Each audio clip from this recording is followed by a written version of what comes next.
علی بھی سوال ہے، جوڑے آسمانوں پر بنتے ہیں، اس سے متعلق قرآن و حدیث کی کیا تعلیمات ہیں؟ دیکھیں جی، جوڑے آسمانوں پہ بننے کا صرف ایشو نہیں ہے، بلکہ سب کچھ ہی آسمانوں پہ ہی ہو رہا ہے۔ تقدیر کے اندر تو اللہ تعالیٰ نے اپنے ڈیوائن وزڈم سے چیزیں لکھ دی ہوئی ہیں، ٹھیک، البتہ ظاہر ہے کہ اس کی ایگزیکیوشن دنیا میں ہوتی ہے، لیکن اس کا یہ مطلب نہیں ہے کہ آپ نے جو ہے وہ دنیاوی طور پہ نہیں چیزوں کو دیکھنا۔ لوگ جو ہے وہ شادی کے اوپر استخارے بھی کرواتے پھر رہے ہوتے ہیں۔ استخارہ تو بالکل اینڈ والی چیز ہے۔ استخارہ تو اللہ سے مشورہ ہے، بندوں سے بھی مشورہ کرنا ہے۔ نبی علیہ السلام نبیوں کے صحابہ سے مشورہ کرتے تھے، استخارے پہ نہیں سب کچھ چیزوں کو چھوڑ دیا ہوا تھا۔ دنیاوی طور پہ آپ نے رشتہ کرتے وقت دیکھنا ہے کہ معاملات کیسے ہیں۔ وہ مسلم شریف میں 4 چیزیں بتائی گئی ہیں کہ عورت سے 4 وجہ کی وجہ سے لوگ شادی کرتے ہیں: اس کی خوبصورتی کی وجہ سے، اس کی مال کی وجہ سے، اس کی حسب و نسب کی وجہ سے، اس کی دینداری کی وجہ سے۔ پھر آپ نے فرمایا کہ اللہ کے بندو دینداری کو دیکھا کرو، ٹھیک ہو گیا؟ تو ان چیزوں کو دیکھنا چاہیے۔ باقی اگر کسی کی قسمت میں کوئی مسئلہ لکھا ہے تو وہ تو آپ دیکھ لیں۔ حضرت نوح علیہ السلام اور لوط علیہ السلام 2 پیغمبر ہیں، سورہ تحریم کا آخری رکوع پڑھ کے دیکھ لیں، ان کی بیویاں بھی کافرہ نکلی ہیں۔ وہ ایک علیحدہ معاملہ ہے، اپنی طرف سے کوشش کریں۔ باقی تقدیر میں جو کچھ لکھا ہے وہ اللہ نے اپنے علم سے لکھا ہوا ہے، مستقبل میں ہونے والا، نہ کہ ہمیں اس تقدیر کا پابند کیا ہوا ہے، بلکہ جو کچھ ہونا تھا وہ اللہ کے علم میں پہلے سے تھا، نہ یہ کہ اس نے پابند کیا کہ ہم یہ کریں۔ جی، البتہ جب ہو جائے نا، پھر آپ یہ کہہ سکتے ہیں کہ میری نصیب میں یہ لکھا تھا۔ ایک بندہ پیپر دینے کے لیے اسکول ہی نہیں جاتا اور فیل ہو جاتا ہے، پھر کہ جی میری قسمت میں ہی لکھا تھا۔ وہ تو خود ہی نہیں گیا، خالی پیپر دیا ہے، فیل آیا ہے، ٹھیک ہے؟ تو قسمت میں یہ لکھا تھا کہ اگر خالی پیپر دے گا تو فیل ہی ہوئے گا، اور اگر پڑھایا دے گا تو پاس ہو جائے گا۔ یہ بھی لکھا سی قسمت، تو اسی وہ اڈاپٹ کر لیا، ٹھیک ہو گیا؟ باقی دعا کی تو امپورٹنس ہے۔ صحیح مسلم میں حدیث ہے، جو شخص یہ چاہے کہ اس کی عمر دراز کر دی جائے اور اس کے رزق میں برکت ہو تو وہ اپنے رشتہ داروں سے صلہ رحمی کرے۔ رشتہ داروں کے ساتھ اس نے سلوک کرنے سے آپ کی دولت بھی بڑھتی ہے اور عمر بھی۔ اور رشتہ داروں میں پہلے نمبر پہ ماں باپ، بیوی، بچے اور بہن بھائی ہیں، باقی بعد میں۔ لوگ رشتہ داروں سے فوراً سمجھتے ہیں کزنز، اور بہن بھائیوں کو چھوڑ دیتے ہیں، ماں باپ کو چھوڑ دیتے ہیں، بیوی بچوں کو چھوڑ دیتے ہیں۔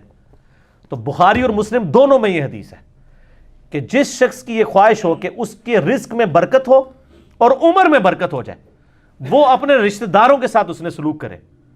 ظاہر ہے اس نے سلوک یہ ہے کہ آپ نے اخلاقی طور پہ بھی اور مالی مدد بھی ان کی کرنی ہے، ٹھیک۔ تو اس کا مطلب ہے دعا سے تقدیر بدلتی ہے۔ لیکن یہ بھی تقدیر میں لکھا ہوتا ہے کہ اس کی عمر تو تھی 60 سال، اس نے اپنے بہن بھائیوں کے ساتھ اس نے سلوک کیا، ہم نے اس کو 80 کر دینا ہے۔ اب وہ کرے گا تو ہو جائے گا۔ اب دنیا میں اگر کوئی شخص بسم اللہ پڑھ کے ساکٹ میں 2 انگلیاں دے دے گا تو انشاءاللہ تعالیٰ وہ مر جائے گا۔ فزیکل فنامنا تو چلیں گے نا، ناگہانی آفتیں ٹلتی ہیں دعاؤں سے۔ جو آپ آفت اپنے اوپر خود لائیں گے وہ تو نہیں ٹلے گی۔ آپ بسم اللہ الذی لا یضر پڑھ کے تو کوبرا سانپ کے منہ میں ہاتھ دے دیں تو یہ تو نہیں ہے، ناگہانی آفتیں ٹلیں گی۔ تو تقدیر کا مسئلہ بھی ہے۔ یہاں پہ بھی جوڑوں پہ لوگ کہتے ہیں نہیں میری قسمت میں لکھا ہوا تھا۔ ہاں، جو ہو جائے اس کے بعد آپ کہہ سکتے ہیں، جس طرح بخاری مسلم میں آتے ہیں آدم علیہ السلام نے کہا کہ میری قسمت میں یہ لکھا تھا، تو ظاہر ہے پھر واقعی لکھا ہوا تھا۔ ایک بندے نے بھی غلط کام کیے نہیں اور کہ جی میری قسمت میں لکھا ہے کہ میں کرنا ہے، تو میں کہتا ہوں، ایک بندہ کہتا ہے میری قسمت میں لکھا ہے کل فجر کی نماز میں نے نہیں پڑھنی، تو سر میں ابھی آپ کی قسمت میں بدل دیتا ہوں کہ فجر کی نماز فلاں مسجد کی پہلی صف میں پڑھو، 1 لاکھ روپیہ لے لینا، یہ لو چیک۔ دنیا کے سارے شیطان مل کے تجھ سے ایک فجر نہیں چھڑوا سکیں گے، تو تیری قسمت اینج بدلی نا، ٹھیک ہے نا؟ اور تقدیر کے اوپر مسئلہ نمبر 104 ABC 3 میرے لیکچر ہیں، میں نے ڈیٹیل کے ساتھ اس میں بتایا کہ بدقسمتی انسان خود کماتا ہے۔ اور سورہ طٰہٰ کے اندر بھی ایک آیت آتی ہے، اب یہ کریٹیکل ٹاپک ہے تو میں وہ آیت چاہ رہا ہوں یہاں پہ کوٹ کر دوں، بالکل اینڈ کے اوپر جاتی ہے۔ اللہ نے فرمایا بدبخت کون ہوتا ہے؟ وہ ہوتا ہے جو اپنی بدبختی خود کماتا ہے۔ سورہ طٰہٰ کی آیت نمبر ہے 123۔ یہ اب انگریزی عربی میں بعض کا تو میں 2 کو 3 پڑھ جاتا ہوں، وہ اس طرح جڑا ہوا لکھا ہوتا ہے چھوٹا سا۔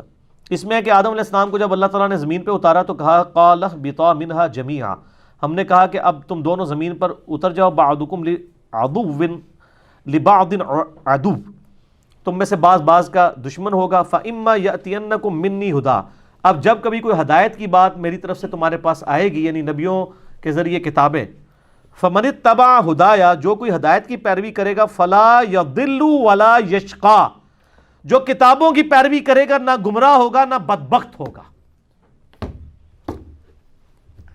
قرآن کی پیروی کرنے والا بدبخت نہیں ہوتا. سبحان اللہ.